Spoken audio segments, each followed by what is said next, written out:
Hello, I'm Steve, and welcome to our channel Patio Heat, where we provide visual concepts of infrared heating as well as tips for ideal patio comfort. Check out our patioheat.com website for sales and more information. Kindly consider tapping that like button if you find this video useful, as it helps others find our channel. Now let's get heating. Alright, so what we have here is a residential application, a new construction, and I received a floor plan as well as a artistic rendering of what the patio might look like. I did get a couple of pieces of information, such as that there will be a fan up above as well as lighting, and we got overall dimensions for the most part. So let's just look at that real quick. 27 foot 4 inches outside edge to outside edge on the post. And then I have a ceiling height here of 11.2, and then the eaves out here 9.5, I believe. And we have a slope here of 6 to 1 slope on the inside of the ceiling. All right, so you can see here I haphazardly, I'm going to turn off those for a minute. I haphazardly placed, well, I shouldn't say haphazardly, but I placed some lighting up here that I thought might look okay with this specific application. You can see we have some bar stool seating here, regular just reclining area here, and then dining space here. And then also you could probably count this as a little seating ledge over here. So I've placed 4 units in here. Now I would not normally place units off center like this, and or I'd probably put more units in a place like this. However, I don't want to overdo it, and also I didn't think that placing the units just in line with each other here would do the job that they're really looking to have done.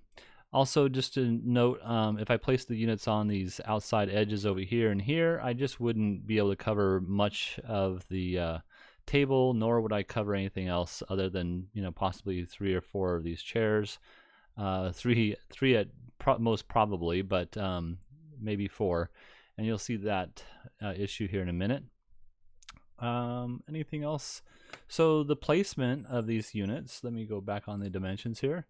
The placement, you can see that the center of the units up on top, I'll call them, is 8 foot center from this post out here, and then center on the inner units, or I should say those aren't inner, but the units on the right here at 4 feet from center to the post.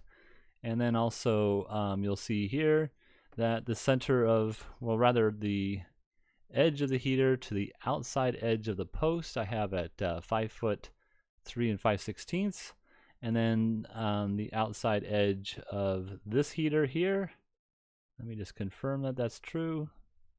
Actually, I have it on center on this one, and it is center on this one as well. So let me take that back. The center of the heater, 5 foot 3 5/8, and then the center of this heater here, 9 foot 2 3/4. That's the position I have them in. You can see this one's a little bit lower than this, and then this just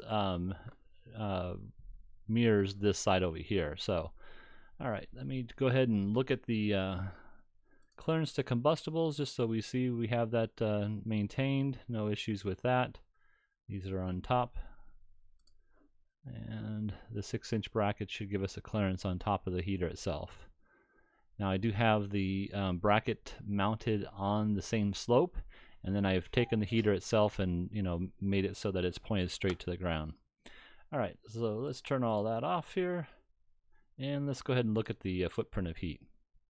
All right, so you can see the footprint of heat, isn't covering the entire space. However, it's covering it pretty much uniformly. Even though this heater is a slightly higher, you'll probably get like a 20 to 50% hotter feeling off of this unit here rather than this unit, because this one is closer to the ground, approximately 6 inches. And I wanted to focus the heat on the inside towards the space over here, and also the over here you could be cooking out here, or displaying your food or whatever, but that way if you have guests that are lounging around in this area here, that would be nice and warm. And then also, this here, again, we're not heating up the whole entire space because we would have to push this heater to the right maybe another 12 inches.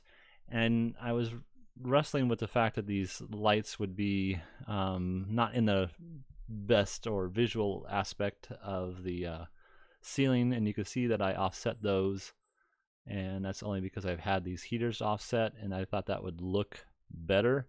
That's just an opinion. I could be totally wrong with that. But in any case, you can see the coverage is fairly well for the overall application, and that's about it.